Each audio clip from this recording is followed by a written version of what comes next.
آج ہم ان 14 شہدائے بدر کو سلام عقیدت پیش کرتے ہیں۔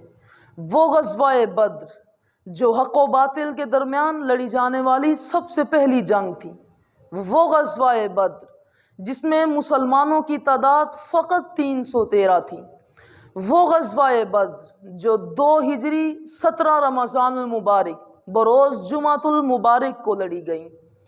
اور اس جنگ میں مسلمانوں کے پاس ہتھیاروں کی تعداد کیا ہے؟ صرف 2 گھوڑے، 70 اونٹ، 6 زرے اور 8 تلواریں تھیں۔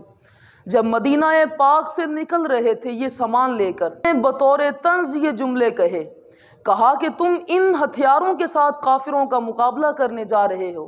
تو پھر صحابہ اکرام رضی اللہ تعالی عنہم ان کی زبان حال سے یہ جملے ادا ہوئے ہوں گے: نہ تیغ و تیر پر تکیہ، نہ خنجر پر، نہ بھالے پر، بھروسہ تھا تو ایک سادہ سی کالی کملی والے پر۔